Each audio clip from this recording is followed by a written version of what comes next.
திருச்சிற்றம்பலம். பாடல் 15.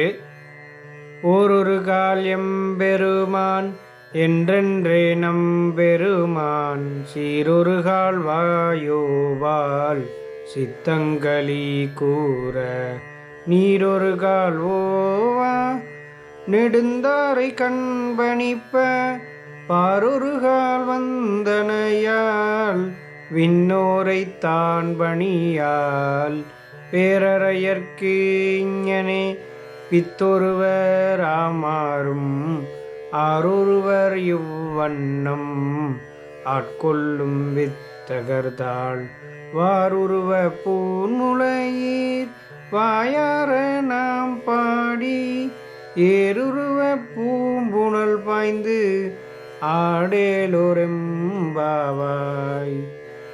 ஆடேலோ எம்பாவாய். திருச்சிற்றம்பலம். அடுத்ததாக பாடலின் விளக்கம்.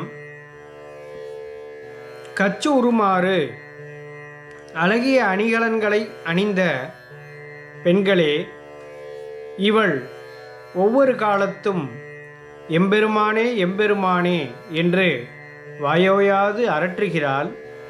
ஒரு சமயம் நம் மகாதேவன் சீரை வாய்வோயாமல் பேசுகிறாள்.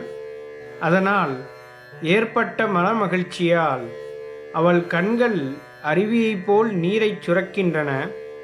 நிலத்தில் விழுந்து இறைவனை வணங்கிய அவள் அப்படியே தன்னை மறந்து கிடக்கிறாள். மற்ற தேவர்களை இவள் வணங்கவே மாட்டாள். பேரரசனாகிய இறைவனுக்கு பித்தாகும் தன்மை இப்படிதான் போலும். இவ்வண்ணம் ஆட்கொள்ளும் அந்த ஒருவர் யார்? ஞானமே வடிவமான இறைவனே அவன். அவன் திருவடிகளை வாயாரப் பாடி அழகே வடிவமான மலர்கள் நிறைந்த நீரில் பாய்ந்து ஆடுவோமாக. பேரறையன் என்பதற்கு பேரரசன் என்பது பொருள். அடுத்ததாக இப்பாடலில் ஒரு சில சொற்களுக்கு பொருள்களை பார்ப்போம். ஓரொரு கால் எம்பெருமான் என்றென்றே நம்பெருமான் சீரொரு கால் வாயோவான்.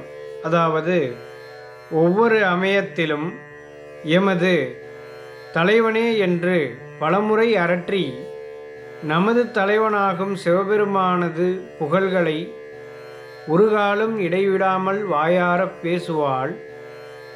சித்தம் கலிகூற உள்ளத்தில் பேரின்பம் மிகுதலினால் கண்ணீர் ஒருகால் ஓவா நெடுந்தாரை பணிப்ப கண்களினின்று நீர் ஒரு சமயமும் ஓயாது நெடிய தாரையாக பொழியவும் ஒரு கால் பார்வந்தனையாள் ஒருபொழுது நிலத்தின் மீது விழுந்து விழுந்து வணக்கம் செய்தலை மேற்கொள்வாள்.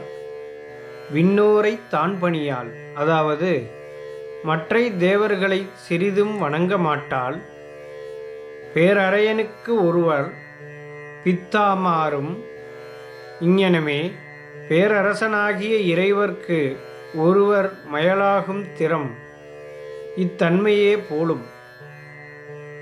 இவ்வண்ணம் ஆட்கொள்ளும் வித்தகர் ஒருவரார் இந்நெறியாக அடிமை கொள்ளுகின்ற ஞான வடிவினர் எவரோ அவரது தாள் வாயார நாம் பாடி திருவடிகளை வாய் நிரம்ப நாம் பாடிக்கொண்டு ஏருருவப் பூம்புணல் பாய்ந்து ஆடு அழகுமிக்க தாமரை நிறைந்த புனலில் தாவி நீராடுவோமாக. திருச்சிற்றம்பலம்.